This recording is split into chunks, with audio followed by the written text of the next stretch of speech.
Hello friends, स्वागत है आपका एक बार फिर से आपके अपने लीगल चैनल में। दोस्त, आज हम बात करेंगे म्यूचुअल डाइवोर्स की, उन परिस्थितियों की जहां पर आपका म्यूचुअल डाइवोर्स होता है।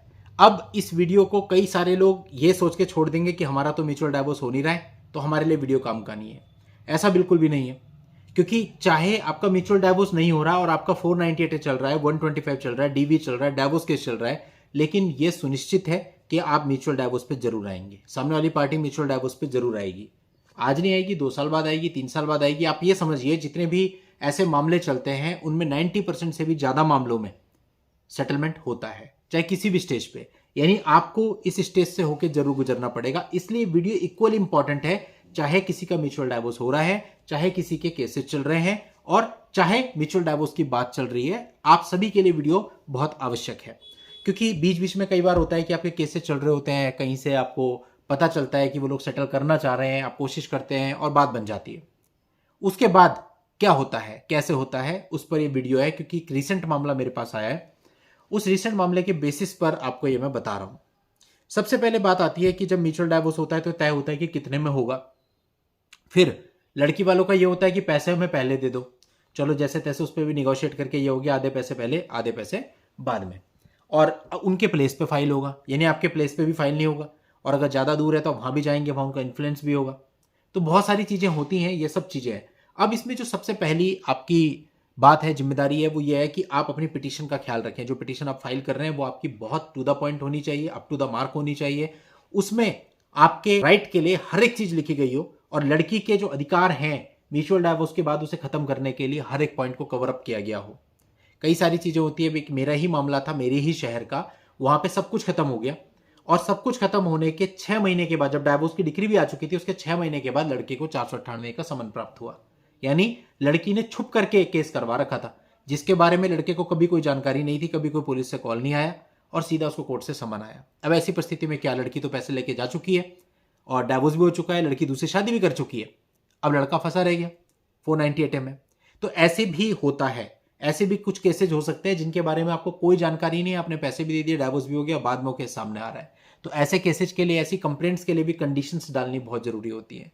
यानी आप ये समझिए, आपकी सेफ्टी में 80% रोल आपकी पिटीशन निभाती है। उस पिटीशन में क्या क्या चीजें अज्यूम करके, क्या चीजों की परिकल्पना करके उस पिटीशन को बनाया गया, मैक्सिमम उसमें हमें कवर करना होता है। चलिए, एक बात हो गई, अब आते हैं दूसरे पार्ट पे कि अब पिटीशन फाइल हो चुकी है, फर्स्ट मोशन हो चुका है, आधे पैसे जा चुके हैं, उसने अपना डीवी और 125 वापस ले लिया है, और अब आता है सेकंड मोशन की बारी। अब सेकंड मोशन पे कई बार होता है कि वाइफ आती ही नहीं है। अब अगर वाइफ नहीं आ रही है, बिल्कुल भी नहीं आ रही है, तो आप ज्यादा कुछ उसका कर नहीं सकते। अगर वो कह दे मैं अपनी कंसेंट वापस ले रही हूँ, ठीक है, और कई बार तो इवन हमने ऐसे भी देखा, वो कह देती है कि मैं पैसे भी वापस दे रही हूँ जो फर्स्ट मोशन पे लिए, अब करो। अब आप कुछ नहीं कर सकते उसके खिलाफ, क्योंकि उसने पैसे वापस दे दिए।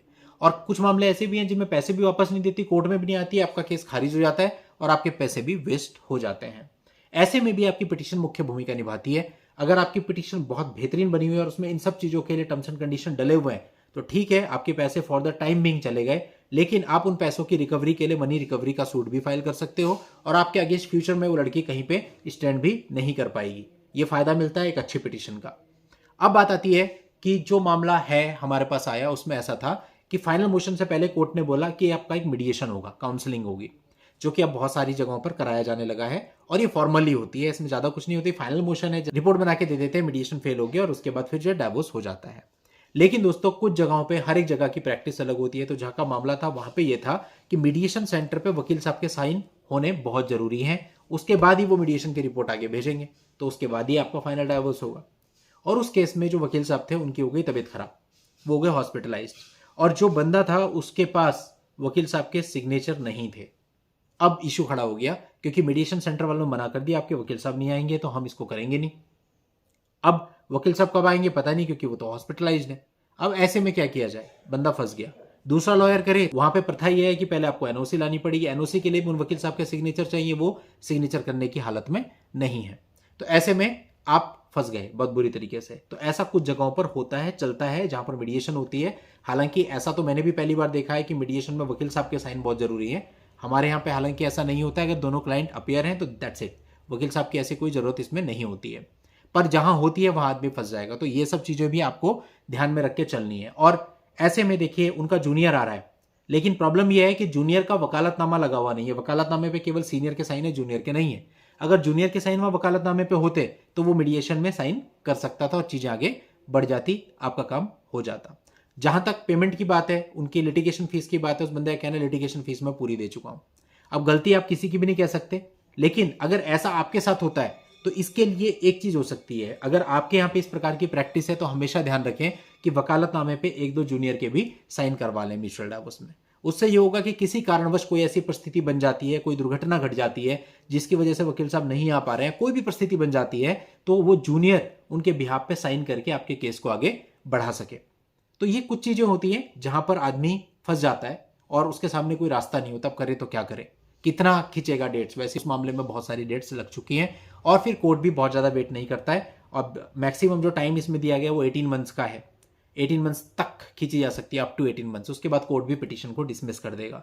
तो आपका बहुत तगड़ा नुकसान इसमें हो सकता है। तो इस बात को भी आपको ध्यान में रख करके चलना है। ये वीडियो इसी पर्पज से है कि जहां पर ऐसी प्रैक्टिस हो वहां पर आपको थोड़ा सा प्रिकॉशन लेना है। तो चलिए दोस्तों, आज के इस वीडियो में इतना ही। नेक्स्ट वीडियो में नई जानकारी के साथ मैं आपसे फिर मिलता हूं। तब तक के लिए good bye and thank you for watching. Take care.